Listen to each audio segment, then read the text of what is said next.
ডাঙৰীয়া, আমাৰ অসমৰ বিশেষ আৰক্ষী সঞ্চালক প্ৰধান জি.পি. সিং ডাঙৰীয়া, অসমৰ বিশেষ আৰক্ষী সঞ্চালক প্ৰধান হৰমিত সিং ডাঙৰীয়া, অসমৰ বিশেষ আৰক্ষী সঞ্চালক প্ৰধান এল.আৰ. বিষ্ণই ডাঙৰীয়া, অসম চৰকাৰৰ গৃহ বিভাগৰ প্ৰধান সচিব নিৰাজ বাৰ্মা ডাঙৰীয়া, আৰক্ষী বিভাগত কাম কৰা উচ্চপদস্থ বিষয়াসকল, গৃহ বিভাগৰ বিষয়াসকল আৰু আজি আমাৰ অসমৰ বিভিন্ন থানাৰ পৰা অহা অফিচাৰ ইনচাৰ্জসকল, মোক in the beginning Harmit Singh ডাঙৰীয়াই উল্লেখ কৰিছে যে অসমত অচিসকলক লগত লৈ গৃহমন্ত্ৰী বা মুখ্যমন্ত্ৰীয়ে এইবাৰে প্ৰথম বাৰ্তালাপ বা এটা আমি যাক কনফাৰেন্স বুলি কৈছোঁ সেয়া আমি অনুষ্ঠিত কৰিছোঁ। মই প্ৰথম হয় নে নহয় মই নাজানো, কিন্তু এভৰি 6 মান্থ আমি লগ পাম আৰু এইবাৰ যিখিনি কথা আলোচনা কৰিম অহা 6 মাহত প্ৰত্যেকে 2 মিনিট 3 মিনিট কৰি সময় লৈ মোক বুজাব লাগিব যে হয় আমি প্ৰথমবাৰ যিখিনি সিদ্ধান্ত লৈছিলোঁ সেইখিনি আমাৰ কাৰ্যকৰী কৰা হ'ল, নেক্সট টাইম যিখিনি আমি ডিচিশ্যন লৈছিলোঁ সেইখিনি থাৰ্ড টাইমত আহি ক'ব লাগিব যে হয় এইখিনি আমি কাৰ্যকৰী কৰিলোঁ। চ' ফাৰ্ষ্ট হয় নে নহয় মই নাজানো, but certainly this is not the last. এইখন শেষ নহয়,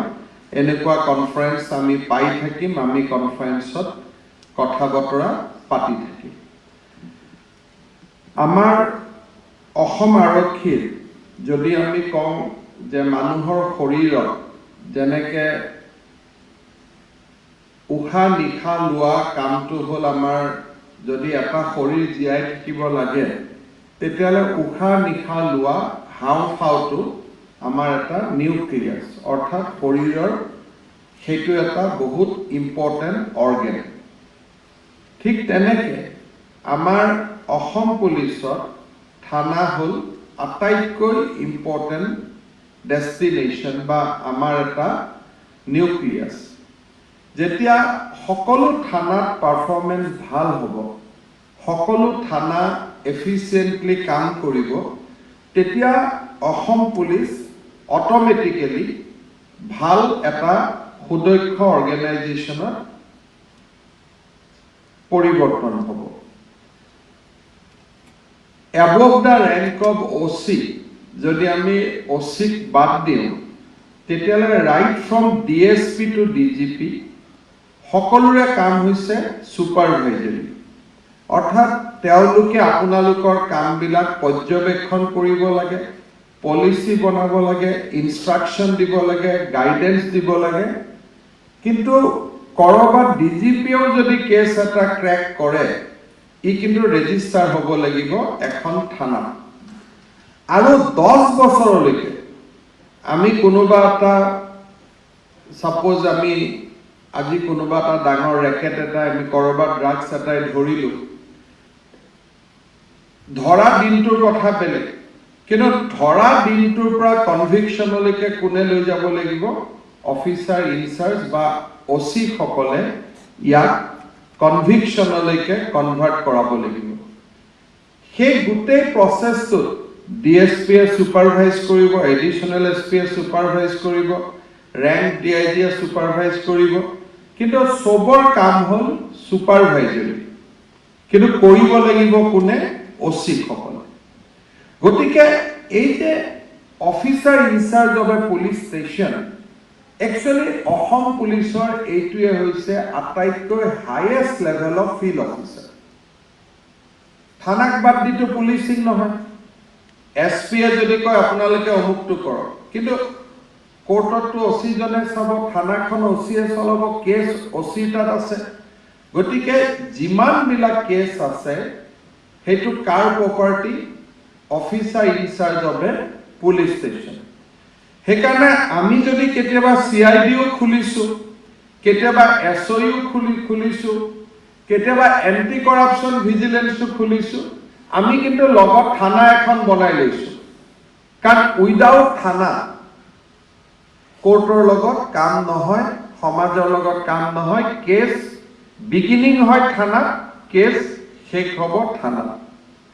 গতিকে অফিচাৰ ইনচাৰ্জ সকলৰ বহুত ডাঙৰ এটা ভূমিকা আছে আৰু ওসি সকলে যদি তলত কনিষ্ঠবল এজনৰ লগত সিপাহী এজনৰ লগত SP সম্পৰ্কত নাথাকে ওসি জনৰ লগত তেওঁলোক সদায় সম্পৰ্কত থাকে গতিকে অসম পুলিচটো ভাল হোৱা বেয়া হোৱা যিকোনো পুলিচ ডিপাৰ্টমেন্ট মই অসম পুলিচ বুলি নকওঁ ওসি সকল বহুত ডাঙৰ গুৰুত্বপূৰ্ণ ভূমিকা পালন কৰে কেইদিনমান আগতে আমি অসমৰ গোটেই অফিচাৰ ইনচাৰ্জ সকল চেঞ্জ কৰিছো মেবি দুই এজনক বাদ দি আমি গোটেই বিলাকে পৰিৱৰ্তন হৈছে আৰু এভৰি 2 ইয়াৰ্স ওসি সকল ঘূৰিব তাৰমানে ইয়াত SP কৈ DGP কৈ মুখ কৈ একো কথা নাই আমি এটা প্ৰচেষ্টা কৰিছো যে কোনেও যাতে এখন জিলাত নাথাকে 2 বছৰৰ মূৰে মূৰে হি ট্ৰান্সফাৰ হয় আৰু ট্ৰান্সফাৰ হওঁতে এফিচিয়েন্সি বা এফিচিয়েন্সি বুলি কওঁতে আমি যাক বুজো কনভিকশন হল কেছ ডিসপোজেল হল মানুহৰ লগত ডিলিংছ হল এই গোটেই বিলাক চাই অফিচাৰ সকলক আমি প্ৰত্যেক 2 বছৰৰ মূৰে মূৰে আমি পৰিৱৰ্তন কৰিম সেইকাৰণে আপোনালোক যত গৈছে তাত বুজি ল'ব যে আপোনালোক 2 বছৰৰ কাৰণে গৈছে কোনো SPও আপোনালোকক 2 বছৰৰ ওপৰত নাৰাখে DGPও আপোনালোকক 2 বছৰৰ ওপৰত নাৰাখে কিন্তু আপোনালোক ক'ৰ পৰা ক'লৈকে যাব এই সিদ্ধান্তটো SP বা DGP ল'ব তাত আমাৰ কোনো ভূমিকা নাই অৰ্থাৎ এজ এ চিফ মিনিষ্টাৰ মই নাজানো কোনজন মানুহ ক'ত কাক ক'ত ট্ৰান্সফাৰ কৰিছে মই এটা নামো চোৱা নাই বা আমাৰ কোনো ৰাজনীতিৰ লগত জড়িত ব্যক্তিয়ে এটা নামো কাৰো দিয়া নাই অৰ্থাৎ অসম পুলিচটো আমি এটা প্ৰফেশনেল অৰ্গেনাইজেশ্যনলৈকে ৰূপান্তৰ কৰিব খুজিছো আটাইতকৈ ডাঙৰ কথা হ'ল যে পুলিচে আমি কি বিলাক কাম কৰো আৰু কি বিলাক কাম আমি কৰিব লাগে আৰু কি বিলাক কাম আমি নকৰিলেও হয় প্ৰথম কথা যে মোৰ থানা এৰিয়াত ক্ৰাইম হ'ব নালাগে মোৰ থানা এৰিয়াত বেয়া কাম থাকিব নালাগে কাৰণ বেয়া কাম আৰু পুলিচ কো এক্সিষ্ট কৰিব নোৱাৰে বেয়া কাম আৰু পুলিচ একেলগে থকাটো সম্ভৱ নহয় য'ত বেয়া কাম থাকিব তাত পুলিচ থাকিব নোৱাৰে য'ত পুলিচ থাকিব তাত বেয়া কাম হ'ব নোৱাৰে এইটোৱে হৈছে আটাইতকৈ ডাঙৰ মটো আজি যদি কোনোবা এখন থানাত এৰিয়া কোনোবা এজন মানুহে যদি ইলিচিট লিকাৰ পায় কোনোবা এজন মানুহে যদি তীৰৰ দোকানত তীৰ কিনিব পায় কোনোবা এজন মানুহে যদি ৰেপ কৰি খাৰি যাব পাৰে কোনোবা এজন মানুহে ডকাইতি কৰি খাৰি যাব পাৰে সেইটো আমাৰ ফেইলৰ তাৰ যুক্তিৰ কথা একো নাই বোলে মই অমুকটো বন্ধ কৰিব নোৱাৰো সব বন্ধ হ'ব পাৰে কালি যদি ৰাতিপুৱা ওসিয়ে কৈছে যে এইটো কাম ইয়াত হ'ব নালাগে ৰাতিপুৱা হ'ব নালাগে ইমানখিনি মৰেল অথৰিটি ওসি থাকিব লাগিব যেতিয়া ওসিয়ে কৈছে কালিৰ পৰা ইয়াত তীৰ চলিব নালাগে নালাগে মানে নালাগে আৰু তাত লাগাৰ প্ৰশ্নটো আহিব নোৱাৰে যদি লাগে যদি চলিছে তাৰ মানে ওসি জনে কম্প্ৰমাইজ কৰিছে উইথ হিজ ইউনিফৰ্ম কাৰণ দুটা বস্তু একেলগে থাকিব নোৱাৰে দুইটাৰ অনুমতি অবিহনে থাকিব পাৰে নেকি কওকচোন যদি এখন জায়গা এটা সুলাই মদে হওক ডাবুল গুটিয়ে হওক তীৰে হওক আপোনালোকে অনুমতি নিদিলেতো থাকিব নোৱাৰে কোনবাই যদি কয় স্যাৰ মই গমেই নাপালো আৰে ৰাস্তাৰ যেতিয়া মানুহে গম পায় আপোনালোকে কিয় গম নাপাব তাৰমানে আমি গম পাওঁ কিন্তু কিবা কিবি কম্পালচনত আমি তাক ৰাখিব লাগে আজিৰ পৰা সেই কম্পালচনৰ পৰা আপোনালোক মুক্ত না কাবাক আপোনালোকে এইটো কথাত সুধিব লাগে না কাবাক আপোনালোকে এই কথাৰ কাৰণে আপোনালোক কাবাৰ ওচৰত দায়বদ্ধ বেয়া কাম মোৰ থানা এৰিয়াত নহব আৰু তাৰ কাৰণে যদি মোক সিনিয়ৰ অফিচাৰৰ বেয়া পায় মোৰ উপায় নাই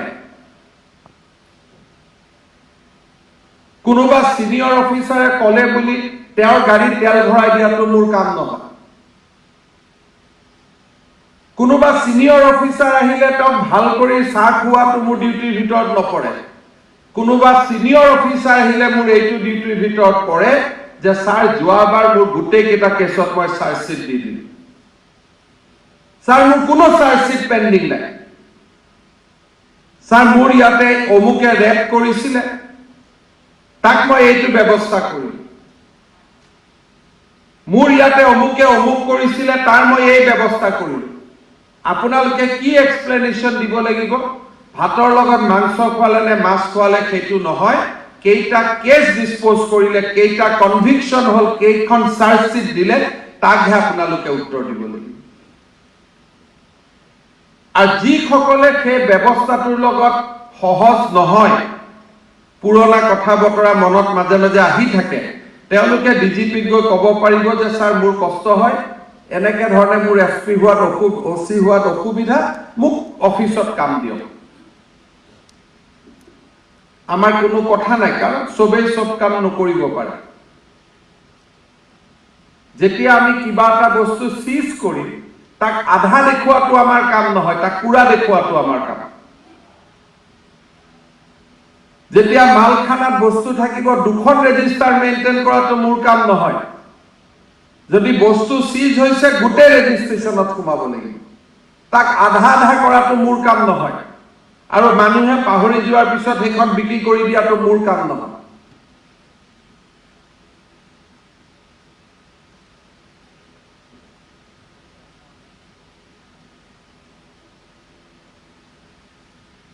আমাৰ কাম কি যে কমপ্লিট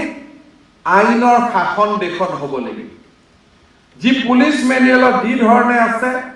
বস্তু সিজ হৈছে কোট লিখিব লাগে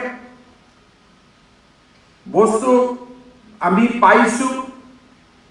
ইয়াতে আমাৰ ফোন আহিছে ফোনটোক দুই ভাগ কৰি কোনোবাক আঙুঠি বনাই দিয়াটো কাম আমাৰ নহয় আমি সোণাৰীটো নহয় আমাৰ কাম সোণাৰী নেকি কওকচোন আমি পুলিচ পুলিচৰ লগত আন কামৰ ডিফাৰেন্সটো আমি বুজিব লাগিব কাৰোবাক দুখন গাড়ী এৰি দিলো গাড়ী এৰি দি আমি সকলোকে বুজালো লোকেল মানুহজনকো মাতিলো যে তয়ো খা এইটো আমাৰ কাম নহয় আমাৰ কাম হ'ব যে আমাৰ চকুৰ আগত বেয়া কাম হ'ব নোৱাৰে আমাৰ যেতিয়া চকুৰ আগত বেয়া কাম হ'ব নোৱাৰে আমাৰ নলেজত যেতিয়া বেয়া কাম হ'ব নোৱাৰে তেতিয়া মোৰ ইউনিফৰ্মটোৰ বহুত গুণে প্ৰেষ্টিজ বাঢ়িব মোৰ ইউনিফৰ্মটোক মানুহে ৰেসপেক্ট কৰিব আৰু এই ইউনিফৰ্মটোৰ ৰেসপেক্টটো যাতে বজি থাকে বৰ্তি থাকে তাক চোৱাটোৱে হৈছে মোৰ দায়িত্ব আজি আমাৰ কিছুমান আমি নিয়মত কৰিছো এজন লৰা ষ্টুডেন্ট পঢ়িব যাব লাগে পাছপোৰ্টৰ বাবে লৰাজনৰ কাগজ আহিছে সিটো আমাৰ লৰা তাৰ যদি পাছপোৰ্টখন দিওতে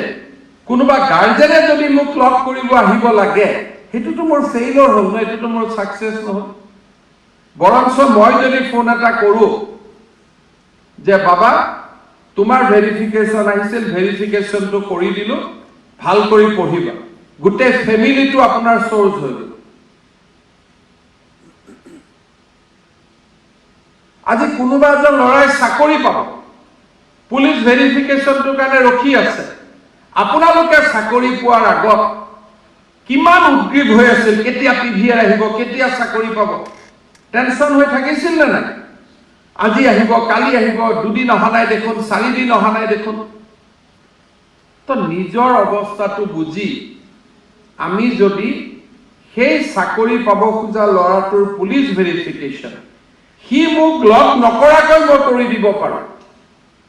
দেউতাক মোৰ ওচৰত নহাকৈ মই কৰি দিব পাৰোঁ, তাতকৈ ডাঙৰ কথা কি হ'ব পাৰে? আজি যেতিয়া ৰোড ট্ৰেফিক এক্সিডেণ্ট হয়, বিধৱা মহিলাবিলাকে একোজন মানুহক লগ কৰিবলগীয়া হয়। কিয় পুলিচ ৰিপৰ্টটো তেওঁ নগলে পুলিচ অচিয়ে বেলেগৰ হাতত নিদিয়ে? কিয় কনিষ্টবল এজনক পঠাই বিধৱা মহিলাজনীৰ হাতত আপোনালোকে নিজে পুলিচ ৰিপৰ্টটো তুলি দিব নোৱাৰে নেকি ফটো এখন লৈ পেলাই? কাৰণ মৰাটোতো হয়, আপুনিতো কেছ ৰেজিষ্টাৰ কৰাটো হয়। এটা দিন আহিব য'ত আপোনালোকৰ প্ৰমাণ পত্ৰ নালাগে, ডাইৰেক্ট ছফ্টৱেৰৰ পৰাই সি ডাউনলোড কৰি ল'ব যে ৰোড ট্ৰেফিক এক্সিডেণ্ট হৈছে। তাত কি ক'ব লাগে যে ৰোড ট্ৰেফিক এক্সিডেণ্ট হৈছে, he has been declared dead, or মই তাক ডেড ডিক্লেয়াৰ হৈছে। আজি যদি আমি অসমত ডাক্তৰে যদি পষ্টমৰ্টেমৰ কাৰণে টকা ৰখে, বিধৱা মহিলাই যদি ইঞ্চুৰেঞ্চ ক্লেইমটো পাবৰ কাৰণে টকা দিয়ে, তেতিয়াহ'লে আমি মানুহতকৈ ক'ত নামি গৈছো? আমিতো মানুহ হোৱাৰ যোগ্য নহয়। আমি মানুহৰ ষ্টেণ্ডাৰ্ডৰ পৰা কিমান তলত নামি গৈছো? সেইকাৰণে মোৰ ৰিকুৱেষ্ট থাকিব যে আমি সকলোৱে এটা কামৰ ষ্টেণ্ডাৰ্ড বনাব লাগিব। Death case report, postmortem report পোৱাৰ পিছত 24 ঘণ্টাৰ ভিতৰত কনিষ্টবল এজনে গৈ মানুহৰ ঘৰত দি থৈ আহিব লাগিব। আমাৰ ওচৰত কোনো নাই। মই ডিজিপি কম যে there will be a charter যিখন আপোনালোকক ডিষ্ট্ৰিবিউট হ'ব। পুলিচ ভেৰিফিকেশ্যন আপোনালোকে পঠাই দি হোৱাটছআপ কৰিব, মেছেজ কৰিব যে আমি পঠাই দিলোঁ। যাক পঠাব নালাগে তাক নপঠাব। কিন্তু যাক পঠাব লাগে চাকৰি ভেৰিফিকেশ্যন, তাক উল্টাই তাক ক'ব তুমি চাকৰি পালে আহি মোৰ থানাত এক কাপ চাহ খাই যাবা। আপোনালোকৰ কাম কি? চ'ৰ্চ বনাব লাগে নহয়, যে যিমান পাৰোঁ আমি চ'ৰ্চ বনাম। মানুহৰ গুডউইল থকা অচিকহে চ'ৰ্চ দিব। যাৰ গুডউইলে নাই তাক কোনে চ'ৰ্চ দিব? অসম পুলিচে এগেইনষ্ট মিলিটেঞ্চি আমি যি ধৰণে কাম কাজ কৰি ভাৰতৰ ভিতৰতে আমি এটা নাম অৰ্জন কৰিছোঁ, এতিয়া পুলিচিঙত আমি খুব সুন্দৰ নাম এটা অৰ্জন কৰিব লাগিব। যোনে ৰেপ কৰে, ছোৱালীক যোনে ধৰ্ষণ কৰে, তাৰ জাতি যি নহওক কিয়, তাৰ লগত কোনো ধৰণৰ স্পেয়াৰ নহ'ব, কোনো ধৰণৰ স্পেয়াৰ নহ'ব। আজি মোক কোনোবাই কৈ আছে যে যোৱা কেইদিনমানত পুলিচৰ পৰা মানুহ পলাইছে, গুলি খাইছে, পেটাৰ্ণ হৈ গৈছে নেকি? সেইটোৱেতো পেটাৰ্ণ হ'ব লাগে। That should be the pattern. কোনোবাই যদি পুলিচৰ আৰ্মছ লৈ পলাব খোজে, সি আকৌ ইফালে ৰেপিষ্ট। কোনোবাই যদি পুলিচক লৈ যাওঁতে ক্ৰাইম ডিস্কভাৰ কৰিব লৈ যাওঁতে যদি পলাব খোজে, পুলিচে তাকতো বুকুত গুলি মাৰিব নালাগে, কিন্তু ভৰিত গুলি মৰাটোতো লয়ে কয়। তাত অসম পুলিচে কোনো ভয় কৰিবলগীয়া নাই। কিন্তু নিৰপৰাধী মানুহ এজনক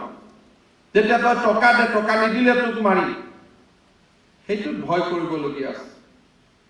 আজি 2জন মানুহক কিডনেপ কৰি লৈ গৈছে, পুলিচক ৰিটালিয়েট কৰিছে। পুলিচে তাক সহায় নকৰিলেতো পুলিচজন নিজে মৰিব লাগিব দেখোন। কিন্তু এই যিটো আইনে আমাক যিখিনি কাম কৰিব অনুমতি দিছে, সেই কামখিনি কৰাৰ আগতে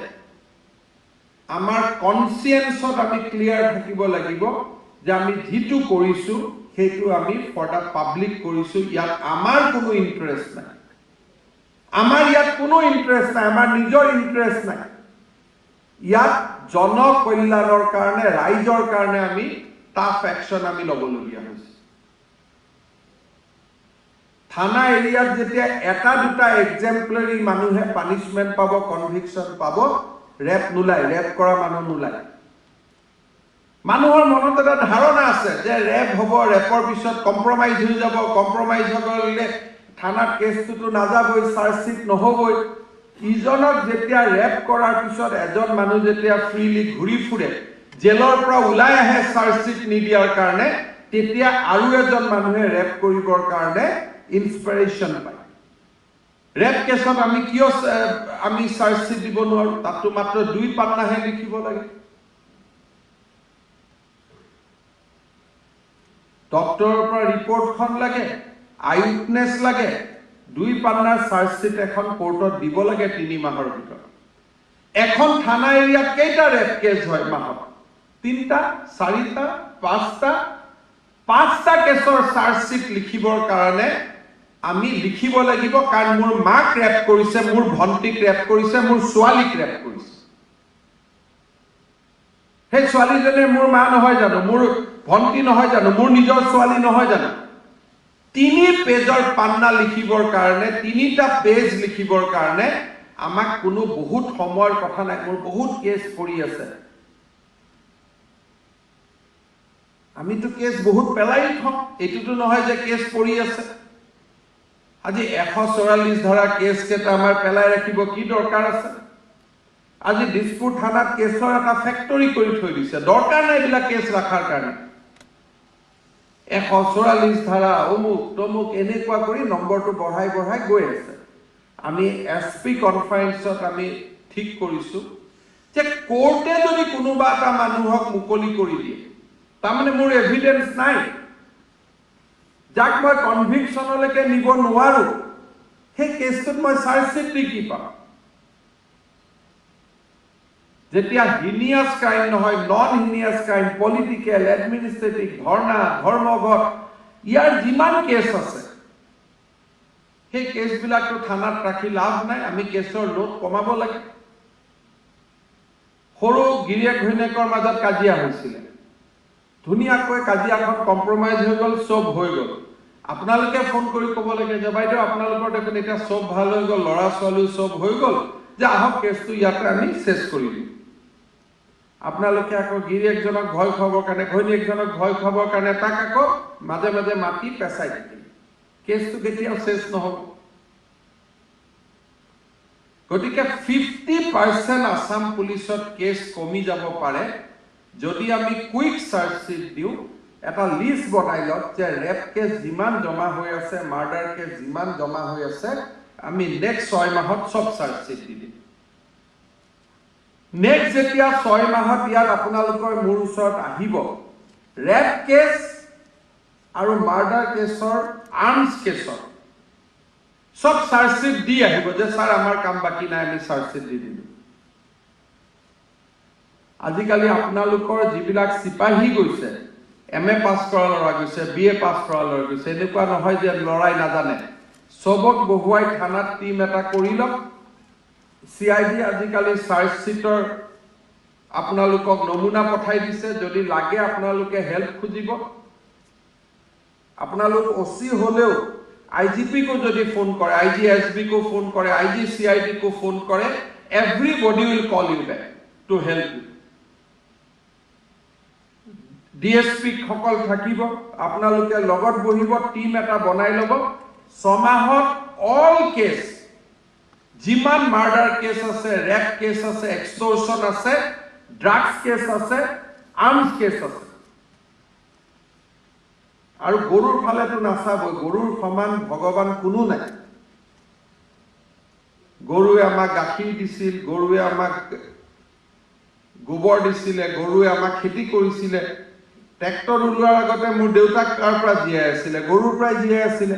দেউতা যদি জীয়াই নাথাকিলেহেঁতেন মই জীয়াই থাকিলোহেঁতেন নেকি?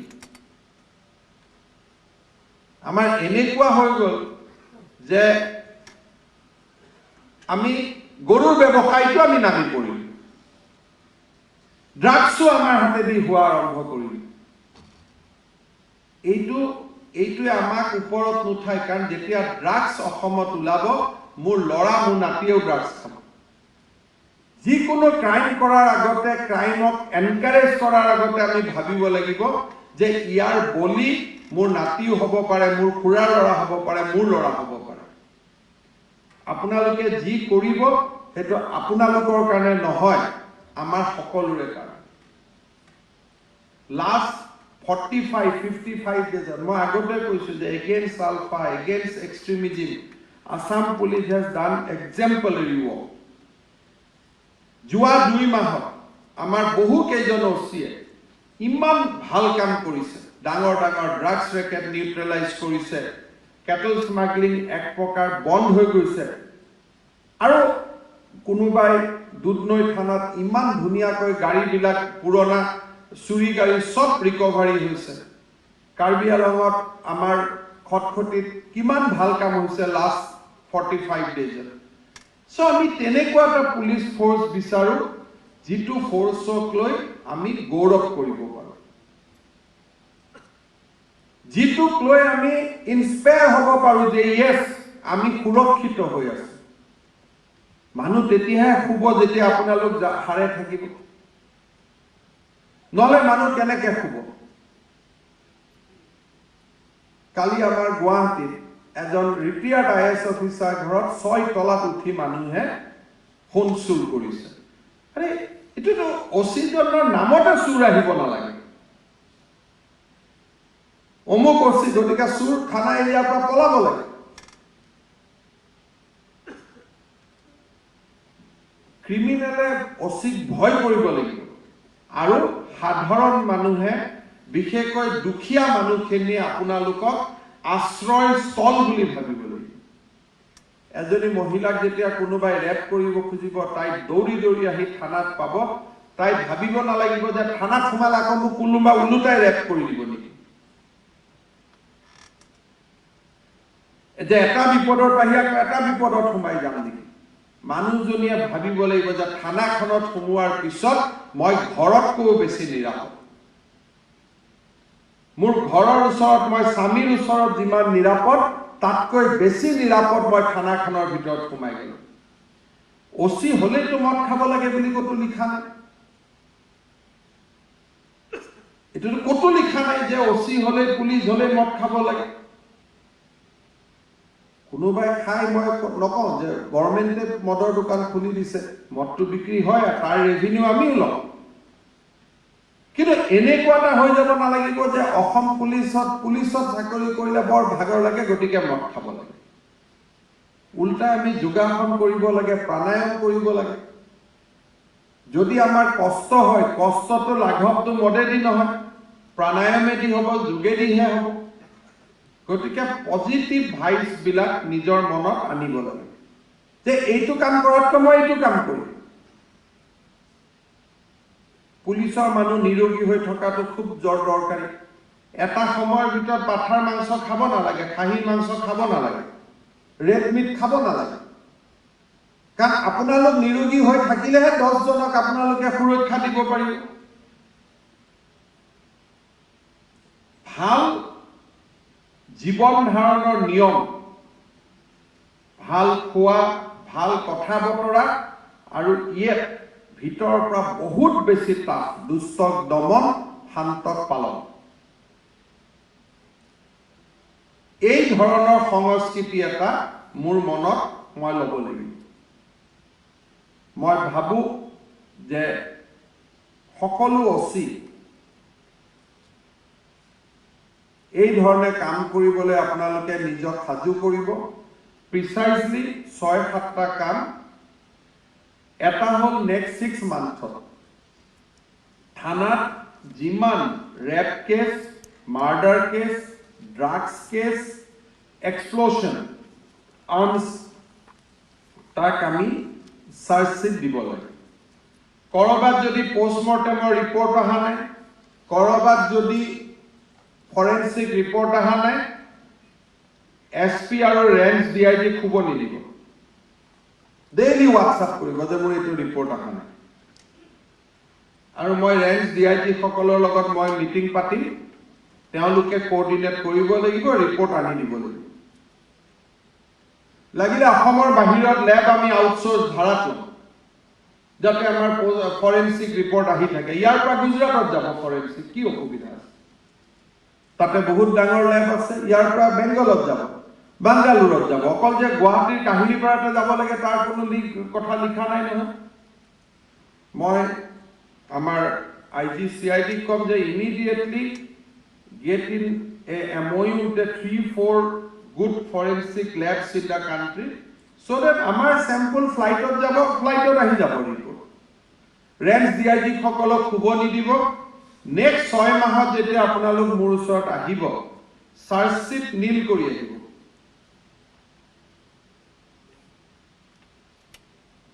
সবে পাৰিব ডান Yes, sir. rape murder arms drugs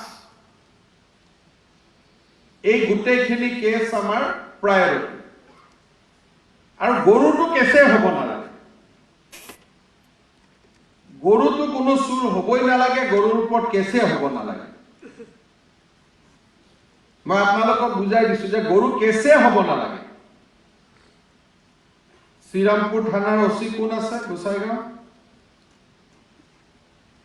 ধুবুৰীত কোন ওসি আছে ছাগলীয়া গৰু সোমাবই নালাগে একদম কোনো গৰু সোমাব নালাগে গৰু যোনে লগে তাক খেদি ধৰিব লাগে ঠিক আছে আৰু আমাৰ ভিতৰতো যি গৰু চুৰি হয় লোকেলি গৰু চুৰি কৰি যি বিজনেছ হয় প্ৰত্যেকজন ওসিয়ে ৰাখিব মই গৰুৰ চাৰ্জচিটলৈকে মই যোৱাই নাই কাৰণ গৰু একো হ'বই নালাগে সেকেন্ড আপোনালোকে এটা নিয়ম বনাওক থানাত যোনদিনাখন মোৰ ওচৰত নেক্সট 6 মান্থত আহিব মান্থলি ডিসপোজেল আনিব যে পুলিচ ভেৰিফিকেশ্যন আপোনালোকে কিমান ডিসপোজ কৰিব এটা পুলিচ ভেৰিফিকেশ্যন ডিসপোজ কৰোতে 7 দিনতকৈ সময় নলব এতিয়া আমাৰ 1 লাখ চাকৰিও হ'ব বহুত ভেৰিফিকেশ্যন আপোনালোকৰ ওচৰত আহিব ডেটা ৰেডি কৰি থৈ দিও কোনবোৰ মানুহ বেয়া কোনবোৰ মানুহ ভাল কিন্তু পুলিচ ভেৰিফিকেশ্যনৰ কাৰণে কোনো থানাত নাই আপোনালোকে উল্টাই ক'ব যে মই কৰি দিলো স্যাৰ আপোনালোকে ফোন কৰিব যে বাবা তোমাৰ কামটো কৰি দিলো চাহ নুখুৱাব চাহ খুৱাব চাহ নিজে নাখাব যদি বলে নহয় নহয় স্যাৰ আপোনাক ধন্যবাদ দিব আহিছো চাহ কাপ কোনোবা এজন SID আপোনালোকৰ সময় নহলেও তাক চাহ একাপ খুৱাই দিব তাৰ পৰা চাহ নাখাব কাৰণ হি আপোনাৰটো লৰা হয় চাকৰি পোৱা যিমান ডেথ কেছ আছে ৰোড ট্ৰেফিক এক্সিডেন্ট কেছ আছে তাৰ যাতে ৰিপৰ্ট বিধৱা মানুহগৰাকীৰ হাতত বাচ্চাৰ হাতত 15 দিনত গৈ পায় পোষ্টমৰ্টেম ৰিপৰ্ট অহাৰ পিছত থানাত যাতে একদম নাথাকে ফাইনালি পাসপোৰ্ট সন্দেহযুক্ত বিদেশী নাগৰিকক বাদ দি NRC এতিয়ালৈকে হোৱা নাই গতিকে NRC নাম থাকা মানে ভাৰতীয় নুবুজায় NRC হোৱাই নাই এতিয়ালৈকে অসমত প্ৰক্ৰিয়াহে চলি আছে গতিকে যাকে জানে যে ইয়াৰ ব্যাকগ্ৰাউণ্ডটো মোৰ ডাউট আছে তাক বাদ দি বাকি যিসকল অসমৰ মানুহ ভাৰতৰ মানুহ খিলঞ্জীয়া মানুহ তেওঁলোকক পাসপোৰ্টত ৰিপৰ্ট দিওতে আপোনালোকে সময় নলব ফাইনালি 6 মাহৰ মূৰত যেতিয়া মোৰ ইয়াত আহিব এজন ওসিয়ে ক'ব যে স্যাৰ মোৰ এৰিয়াত বেয়া কাম নাই এটলিষ্ট মই জয়েন কৰোতে যদি 100 আছিল তাক মই 50 লৈকে নমাই আহিছো আৰু মই বিশ্বাস কৰো যে এই কামখিনি আপোনালোকে কৰিব পাৰিব নোৱাৰা কোনো কাৰণ নাই কেইটামান আমাৰ অসুবিধা আছে যে আজি আমাক অসম পুলিচটো যদি এটা ওয়েল টিউন মেচিন হ'ব লাগে কাম কৰা এটা অনুষ্ঠানলৈকে ৰূপান্তৰ হ'ব লাগে তেতিয়ালে আমাক কিছুমান সুবিধা লাগিব সো নেক্সট 3 মাহৰ ভিতৰত প্ৰত্যেকখন থানাক আমি একোখনকৈ গাড়ী দিম আপোনালোকক আমি ওসি সকলক আমি একোখনকৈ ভেহিকল দিম যাতে আপোনালোকে ইউজ কৰিব পাৰে যত ভেহিকল নহব মটৰচাইকেল লাগিব তাত মটৰচাইকেল আমি দিম হেতু DGP SP সকলৰ পৰা ৰিপৰ্ট লৈ আপোনালোকক কৰি দিব দ্বিতীয়তে এটা থানাত সোৰ্স লাগে সোৰ্সৰ কাৰণে এইবাৰ আমি আপোনালোকৰ হাতত কিবা এটা এমাউণ্ট আপোনালোকৰ হাতত পৰিব আৰু IGSB-য়ে সেইটো আপোনালোকক নিজে পোৱাৰ ব্যৱস্থা কৰিব এমাউণ্টটো ডিপেণ্ড কৰিব ক'ত কিমান আপোনালোকে পাব তাৰ উপৰিও থানাখন চলাবৰ কাৰণে আপোনালোকে 2.5 লাখ ৰুপিজ এনুৱেলি আপোনালোকে কণ্টিজেন্সি এমাউণ্ট পাব ইলেক্ট্ৰিচিটিৰ বিল দিব টেলিফোনৰ বিল দিব থানাখন বহাৰ অলপ ধুনীয়া ধৰণকৈ ৰাখিব গাড়ীত তেলো ভৰাব সো আপোনালোকে প্ৰত্যেকখন থানাই 2.5 লাখ টকাকৈ পাব কোনোবা থানা অলপ ডাঙৰ হলে সেই এমাউণ্টৰ ভিতৰতে অলপমান ঠিক ঠাক কৰিব so apart from source money you will get 2.5 lakhs rupees annually লগত আপোনালোকে vehicle এটা আপোনালোকে পাব মেইনলি গাড়ী পাব কিন্তু সৰ আদি যত আছে যত আমাৰ অসুবিধা তাত আপোনালোকে বাইক ল'ব দ্বিতীয়তে থানাৰ পৰা যাতে FIR ৰেজিষ্ট্ৰেচনৰ কামবিলাক ভেৰি ক্লিয়াৰলি ধুনীয়াকৈ হয় সেইকাৰণে আমি আপোনালোকক ইমিডিয়েটলি কৈ 3টা কম্পিউটাৰ আমি আপোনালোকক দিম একোজন লিটাৰেট যি কনষ্টেবল LC বুলি ডেজিগনেশ্যন নহয় কিন্তু যাৰ পঢ়া শুনা কৰা ল'ৰা আছে ওচৰত আপোনালোকে কম্পিউটাৰ ট্ৰেইনিং ইনষ্টিটিউটখনৰ পৰা ল'ৰা কেইজনক ট্ৰেইনিং কৰাই ল'ব মৈত্ৰী প্ৰাও ট্ৰেইনিং দিয়াৰ ব্যৱস্থা আপোনালোকক কৰি দিব ফাইনেলি যাৰ যাৰ থানাত মাটি আছে থানাৰ ভিতৰত এজন OC 3জন SI আমি কোৱাৰ্টাৰ বনাব পাৰো নি যাৰ যাৰ থানাত মাটি আছে যদি থানাৰ পৰা দূৰত মাটি আছে তাত আকৌ সিকিউৰিটি সিস্টেম এটা বনাব লাগিব আমাৰ পুলিশ খুব কম গতিকে থানাৰ কাষতে আমি এটা হাউচিং ফেসিলিটি বনাব পাৰো নেকি গুৱাহাটীত সম্ভৱ নহব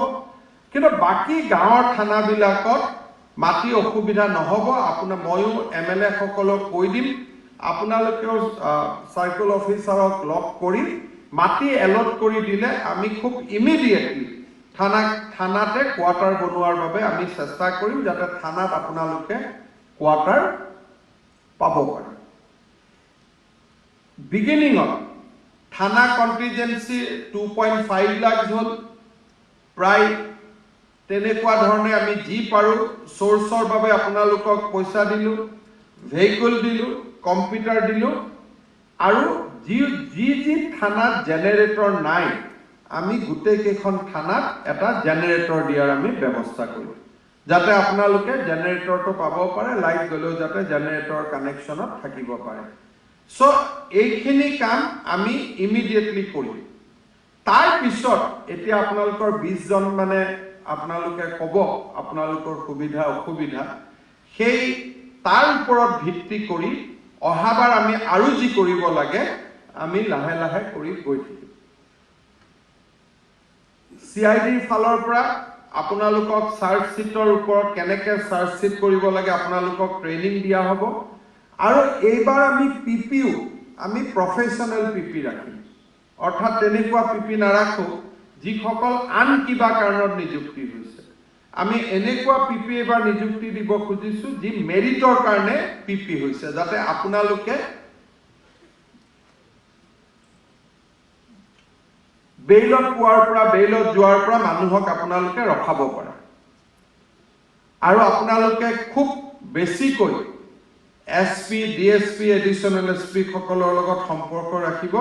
যাতে সুপাৰভিজন ভাল হয় আৰু আপোনালোকে নিজক এটা যাতে মোৰ কামটো ঠিক হৈছে এজনে চাই দিলে ভাল হয় তেওঁলোকক দেখুৱাই পেলাই আপোনালোকে কামখিনি কৰিব ফাইনেলি মোৰ এটা এডভাইস আপোনালোকলৈকে আমি হেলথ ডিপাৰ্টমেন্টৰ পৰা কৈ দিম কাখৰ হস্পিটালখনত গৈ প্ৰতি 15 দিনত আপোনালোকৰ কনিষ্ঠ বল আৰু আপোনালোকৰ ডায়াবেটিক চেকআপ প্ৰেছাৰ চেকআপ এই কামখিনি আপোনালোকে 7-8টা চেক বহুত বেছি নহয় 7-8টা মেডিকেল চেকআপ আপোনালোকে এভৰি 15 ডেজত লৰাখিনি কৰোৱাই কিবা কাৰণত যদি গভৰ্নমেন্ট মেডিকেলত সম্ভৱ নহয় তাৰ কাৰণে আপোনালোকে প্ৰাইভেটত কৰিলেও তাৰো ফিজটো দিয়াৰ আমি ব্যৱস্থা কৰি দিম কি টেষ্ট কৰিম আমি সুগাৰ টেষ্ট কৰিম আমি বিপিটো চাম 15 দিনত আপোনালোকৰ নহয় আপোনালোকৰ লগত যিমান কনিষ্ঠ বল আছে আপোনালোকে সুগাৰ যেটো ব্লাডৰ সামান্য যিখিনি চেকআপ লাগে সেইখিনি আৰু এনুৱেল হেলথ চেকআপটো আমি বেলেগ কৰি ব্যৱস্থা কৰি আছো সেইটো আমি কৰিম কিন্তু এভৰি 15 ডেজত আপোনালোকে আপোনালোকৰ তলত কাম কৰা লৰাখিনি মিনিমাম হেলথ চেকআপটো কৰাব লাগিব বেটেলিয়নৰ কমান্ডাৰ সকলে কৰিব আপোনালোকে যিখিনি নন বেটেলিয়নৰ মানুহ এবি ইউবি কনষ্টেবল আপোনালোকৰ লগত থাকিব লগত নিজৰো মোক নেক্সট 6 মান্থত আহোতে আপোনালোকে পুৰা ৰিপৰ্ট বিলাক লৈ আহিব যে স্যাৰ আমি কৰিছো সবৰে ৰেগুলাৰ হেলথ চেকআপ হ'ব লাগিব আৰু ডিউটি আৱাৰ্স বিলাক এনেকে ভগাব ৰাতি ট্ৰাক আহে কাৰণে খাৰে থাকাৰ দৰকাৰ নাই এটা ট্ৰাক আহা নাহা ৰাস্তাত চলা গাড়ীৰ সমান কোনেও এবিলাকৰ ফালে চকুৱে দিব নালাগে ড্ৰাগছ থাকিলেহে ট্ৰাকত আমাৰ চকু থাকিব গৰু থাকিলেহে ট্ৰাকত আমাৰ চকু থাকিব চাউল দালি ট্ৰাক গলে আমাৰ তাত গেট এখন লগাই জপনা এখন খুলি বহি থকা আমাৰ কোনো দৰকাৰ নাই আমাৰ সোৰ্স থাকিব সোৰ্সতে আমি ধৰিম যি ধৰিব লাগে তাক যেতিয়া ট্ৰাক এখন ৰখাম আমি বুজি পাম যে ট্ৰাকখন ৰখালো মানে ইয়াত কিবা এটা পাম ইমানটো সোৰ্স আমাৰ ডেভেলপ হ'ব লাগিব ৰাতি টোপনি যিমানে কৰি ক্ষতি কৰিব ৰাতিপুৱা সিমানে কাম কৰিব নোৱাৰিব গতিকে কাম ভগাই ল'ব এজন এছআই যদি ৰাতি থাকে আপোনালোক দিনত থাকিব আৰু এজনে যদি ৰাতি থাকে নেক্সট দিনাখন আপোনালোক দিনত থাকিব ধুনিয়াকৈ কাম ভগাই ল'ব এছআই কেজনৰ লগত মিলাই বিশ্বাসত ৰাখি গোটেই কেজনক এনেকে ৰুটিন কৰি সজাব যে কাৰো যাতে হেলথৰ ওপৰত প্ৰেছাৰ নপৰে কাৰণ এজন অফিচাৰ বনাওতে অসম পুলিচে বহুত কৰিব লাগে এজন অচিটো এনেই নাপায় প্ৰমোশন পাওঁতে আপোনালোকক বিল কৰোতে বহুত তাত পাব্লিকৰ ইনভেষ্টমেন্ট থাকে আপোনালোকৰ হেলথটো আপোনালোকৰ ফেমিলিৰ কাৰণে যিমান ইম্পৰ্টেন্ট অসমৰ মানুহৰ কাৰণেও ইকুৱেলি দিস ইজ ইম্পৰ্টেন্ট সেইকাৰণে নিজৰ হেলথৰ ওপৰত নজৰ দিয়াটো খুব বেছি দৰকাৰ আৰু ফাইনেলি মই এটা কথা ক'ব খুজিছো যে আমাৰ এপইন্টমেন্ট পলিটিক্যাল নহয় কিন্তু ডেমক্ৰেসিত এমএলএ মন্ত্ৰী সকলক ৰেসপেক্ট কৰা সিনিয়ৰ অফিচাৰক ৰেসপেক্ট কৰা আমাৰ দায়িত্ব কিন্তু ৰেসপেক্ট কৰি কোনোবা এজন মানুহৰ পুলিশ ভেৰিফিকেশন লাগে ফোন কৰিম আমি কৰি দিম কোনোবা এজন মানুহে চাকৰি পাইছে কোনোবা এজন মানুহ এক্সিডেন্ট হৈছে কোনোবা জায়গাত কিবা এটা ক্ৰাইম হৈছে তেওঁ ফোন কৰিছে যে পুলিশ পঠাই দি আমি পুলিশ পঠাই দিম কিন্তু ক্ৰিমিনেলৰ লগত কম্প্ৰমাইজ নহব ক্ৰিমিনেলৰ লগত বেয়া কামৰ লগত চিফ মিনিষ্টাৰে কলেও আপোনালোকে কম্প্ৰমাইজ নকৰিব ময়ো মানুহ কেতিয়াবা ভুলতে ময়ো ফোন কৰি দিব পাৰো যে অমুক ট্ৰাকখন এৰি দিয়ক না বুলি নকৰিব আপোনালোকে সকলো মানুহে টেম্পটেশনত আহে কেতিয়াবা মোৰো কোনোবাই মানুহে কলে বা মোৰে অন্তৰত কিবা এটা জাগ্ৰত হৈ গল ময়ে ফোন কৰি দিলো ফট কৰি অচি এই ট্ৰাকখন এৰি দিয়কচোন আপোনালোকে ক'ব স্যাৰ ইয়াতটো বেয়া বস্তু আছে আপুনি এটো কনফাৰেন্সত কৈছিলে এৰি দিব নালাগে বুলি পাৰিব নাই ক'ব একদম আপোনালোকে ক'ব মোক ক'ব যে স্যাৰ আপুনি এটো আমাক ক'লে এটো কৰিব নালাগে এই ধৰণে আমি চলিব লাগিব ঠিক আছে এতিয়া আপোনালোকে 20-22 জন মানে আমাৰ জিপি সিং সাহেবে আপোনালোকক ক'ব কোনে কোনে কথা ক'ব লাগে আপোনালোকে ক'ব আৰু মোৰ মনত এটা ইচ্ছা যে ৰেপ কেছৰ সাৰ্ভিস কনভিকশন ঠিক কথা কিন্তু এনেকুৱা এটা পৰিবেশ কৰক যাতে থানা এৰিয়াত ৰেপ মাৰ্ডাৰ এবিলাক নহয় খুব মানুহৰ লগত ৰাজত থাকক মানুহক বুজাই দিয়ক যে এখন সৰকাৰৰ দিনত ৰেপ মাৰ্ডাৰ হলে খালি যাব নোৱাৰে নৰ্মেল নিয়মত হলে চাৰ্জশিট হ'ব কনভিকশন হ'ব পলাব চেষ্টা কৰিলে থানাৰ পৰা পলালে আইনৰ পৰা পলালে আমাৰ হাতত যি আইনে অধিকাৰ দিছে কোনবাই পেটাৰ্ন বুলি কক কিবা বুলি কক আমি জিৰো টলাৰেন্স লৈ আমি কাম কৰিম আৰু সকলোতকৈ মোৰ এটা ৰিকুৱেষ্ট ডাক্তৰ ইঞ্জিনিয়াৰ এজন থানাত গ'লে যিটো সন্মান কৰে দুখীয়া মানুহ এজনকো একে সন্মান আপোনালোকে কৰিব ফাইনেলি আপোনালোকক এটা কথা কৈ মই সামৰণি মাৰিছো কথাটো অলপ দাৰ্শনিক philosophical but that is a fact আন্দোলন হলে আপোনালোকে ডিউটি কৰিব যাব লাগে ধৰ্ণা ধৰ্মঘট কোনোবাই টায়াৰ জ্বলালে আপোনালোকে খেদি যাব লাগে বহুত কষ্ট কৰি থাকিব লাগে নিজৰ মানুহবিলাকৰ লগত সেইবিলাক কিয় হয় যেতিয়া ডেমক্ৰেটিক সেটআপটোৰ ওপৰত মানুহৰ হতাশা আহে তেতিয়া মানুহে চৰকাৰক বেয়া পায় চৰকাৰ মানে হিমন্ত বিশ্ব শৰ্মাক নহয় চৰকাৰখনক নিজৰ পুলিচ ভেৰিফিকেশন এটা নাপাওঁ সৰু কথা এটা ক'ব গ'লেও দ্বিতীয় অফিচত লাইসেন্স এখন বনাব গ'লেও টকা দিব লাগে হস্পিটালত মই দিব্যাংগ হয় মোৰ ভৰিখন নাই কিন্তু ভৰিখন নাই বুলিও সাৰ্টিফিকেট এখন লিখাওতে টকা দিব লাগে তেতিয়াই মানুহৰ মাজত হতাশা হয় আমাৰ চৰকাৰৰ কাম হ'ল মানুহৰ মাজত যাতে হতাশা নাহে কোনোবা এগৰাকী মানুহ যদি ধৰ্ষিতা হৈছে তাই বুজিব লাগিব যে মোৰ পুলিচ আছে মোক ন্যায় দিব কোনোবা এজন যদি মানুহ মাৰ্ডাৰ হৈছে তাৰ পিতৃ মাতৃয়ে বুজিব লাগিব যে অসম পুলিচ আছে মোৰ লৰাৰ হত্যাকাৰীয়ে শাস্তি পাব এই স্পিৰিটটো যেতিয়া আমি মানুহৰ মনত জগাব পাৰিম তেতিয়া আন্দোলন ধৰ্ণা ধৰ্মঘট একো নহয় মই আশা কৰো যে আপোনালোকে খুব ভাল কৰি কাম কৰিব মই ৰিৱাৰ্ড মই কি দিম হেতু কথা নকওঁ কিন্তু ভগৱানে আপোনালোকক বহুত ৰিৱাৰ্ড কৰিব হেতু মই জানো বহুত বহুত ধন্যবাদ